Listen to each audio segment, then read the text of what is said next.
Page 84, La Bamba. It's a fun piece. It's got a lot of syncopation. It's got some tricky fingering stuff going on. The hands are going to move around a bit. Let's talk about the right hand here. On page 84 in the second line, in the second measure, you see these two chords. They're saying a 1-5 and then 1-2-5.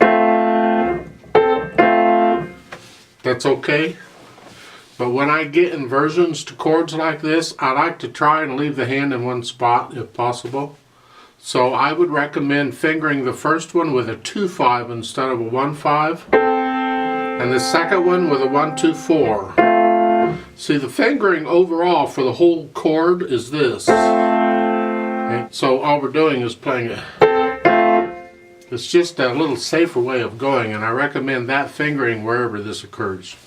In the third line down, in the last measure, you're tied over here. I would still say a 2-5 here, so I can do a 1-2-4 on that chord. See, it's the same as the previous line, so it's be the same thing.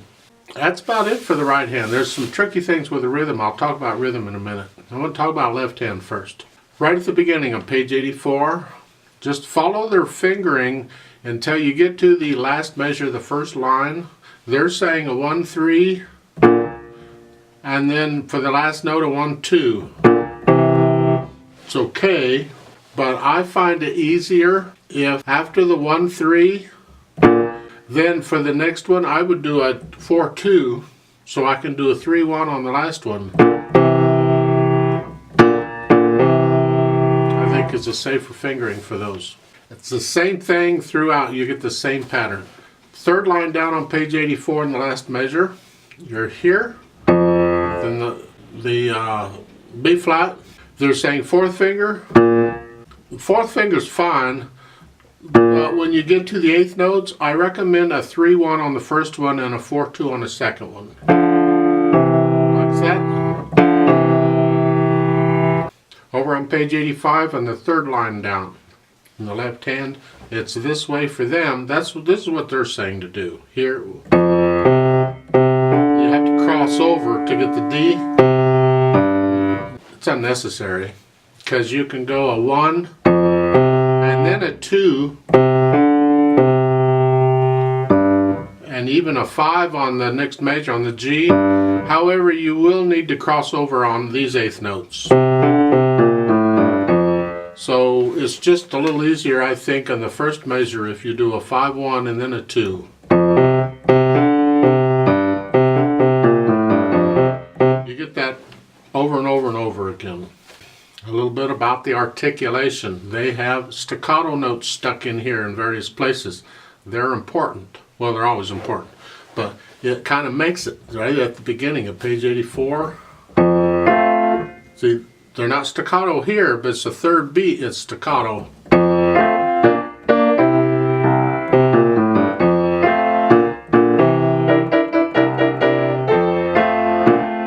And that, in the left hand, rest. That staccato is a really part of the rhythm. It's an important and integral part of the rhythm, so make sure you do that each time.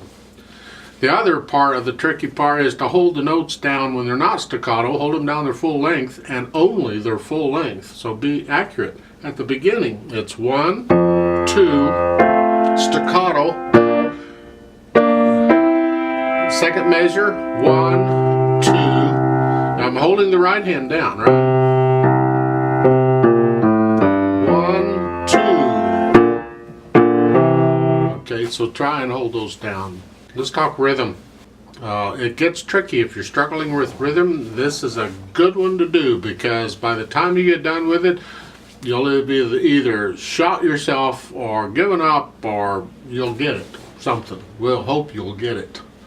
I'm going to go through very, very slowly, and again it gets back to counting. 1 and 2 and 3 and 4 and. It's all quarter notes and eighth notes for the most part, so as long as you do the 1 and, you got them covered, no matter what happens. At the beginning, here it's 1 and 2, and now forget articulation, all right? Forget staccato. Don't worry about that right now. We're working on rhythm here. It's 1 and 2 and 3 and 4 and 1. And that 4 and 1 is what gets you. 4 and 1. Because it's tied over, you don't play it again, but you do play it in the left hand. 4 and 1 and 2 and. So again, 1 and 2 and 3 and 4 and 1 and 2 and 1. Same thing again there. Second line, first measure, 1 and 2 and 3 and 4 and. You get that 1 and 2 and 3. You gotta, no, good luck. That is kind of a wrist thing you do on there. It's not staccato, although this is a kind of a sort of fast, not fast, but sort of fast. So you're bum bum bum. You gotta get the wrist going on those.